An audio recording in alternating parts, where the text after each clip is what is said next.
pag wala pong masyadong background, nahihirapan po tayo magkaintindihan. Napakasimple po ng pinapalit ito.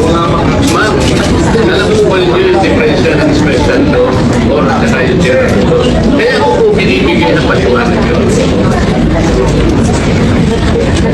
Paano ko po ibibigay na pagkahalimbawa sa inyo kung hindi po niyo maintindihan? Ano po yung distinction? Ang special law, the general law. Ang kinakapit ko na wala ko, huwag yung palalawakin. Wala ko sinabing yung kung walang masyadong background sa mga. Gusto naman po eh. Magkakirapan po talaga tayo. Kahit na kung maghapon akong nagsasalita. Tapos general law and special law, pag hindi po niyo wala mang distinction, may hirapan lang po. Magkakaroon lang po tayo ng di pagkakauluhan. Huwag po ninyong bibigyan ng pagkauluhan. Malinis po yung hangarin po ng paglalahad because to me, ito po ay napakasimple. Kasi palagi po kayong ganyan kapag sinabi namin akala mo at kami po mayroong kasamang hangarin. Hindi po. Gusto ko pong malinawan ninyo. I am precisely defining the distinction between a general provision and a special provision. Ako kayo magbibigay na gano'n po. Pinipilit kong ipaliwanag po sa agot ng aking kakanyang may paliwanag sa inyo unless and until we understand the distinction between the two. Baka pagtibati lang po tayo ng matagal. So wag po niyong bibigyan ng masamang kaortan. Pinipilit ko pong makatulong sa ating lahat. So naiintindihan po niyo yung distinction ng general. So wala po tayong problema. I am trying to premise my discussion, my argument on the validity and supremacy of a special provision. Yan na po. Pinakikinggan po kayo, pero ayaw nyo naman akong pakinggan. Napakasimple po ng distinction na binibigay ko. Huwag po, ang pakiusap ko lang po, huwag kayo magbibigay ng masamang kahulugan.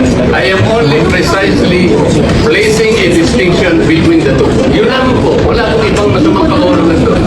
Kasi po yung kayo na premise na gano'n. Huwag mong gano'n. Explain mo lang natin para hindi Huwag mong gano'n. Huwag mong gano'n. Sir, explain mo na lang po. Kasi sumahaba tayo sa...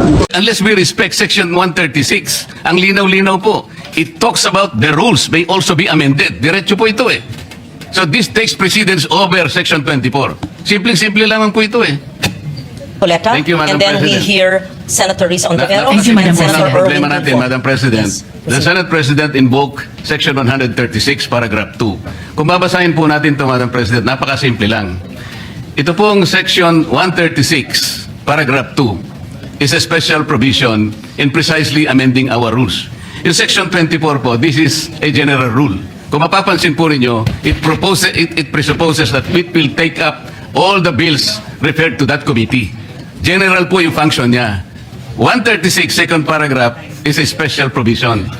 Sa principle po ng batas, yun pong special provision takes precedence over a general provision.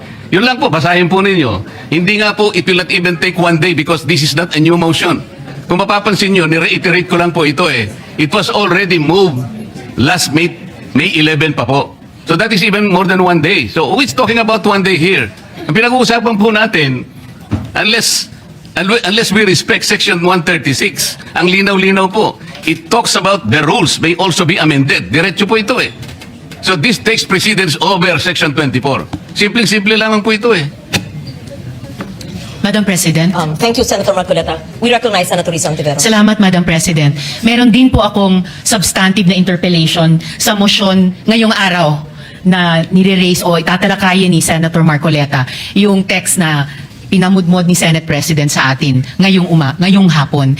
Pero una, gusto ko pong segundahan yung sinabi ni Senator Pangilinan. Bagong motion ito, Madam President. Bakit po? Sa ilalim ng Section 24, ni-refer yung unang mosyong binanggit ni Senator Marcoleta noon sa Committee on Rules.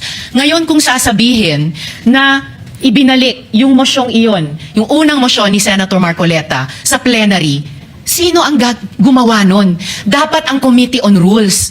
Na-initiate na po ang prosesong iyon alinsunod sa Section 24. Eh hindi pa nga po nako-constitute ang Committee on Rules. Wala pa nga pong minority contingent sa Committee on Rules. So wala pang body na pwedeng ibalik yung unang motion ni Senator Marcoleta sa plenary.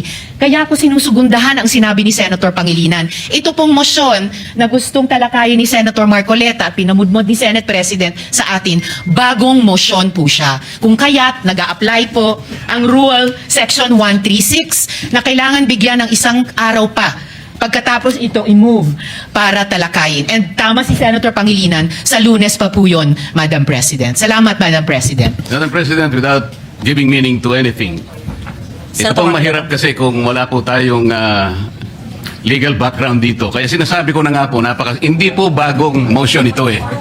Hindi siya bagong motion. Kasasabi ko lang po, May 11, minub ko na po ito. Madam Sino po President, magsasabi na bagong motion? point of order. Ad hominem. Sinasabi ko lamang po, ang Hindi, sinasabi Madam ko lang, President, kanina ko po sinasabi. Hindi po tama yun. Section Sasabihin yung kasama 136. niya Pwede po ay ba- walang Session is kinalaman, suspended. Pwede po walang bang alam sa patigil? batas.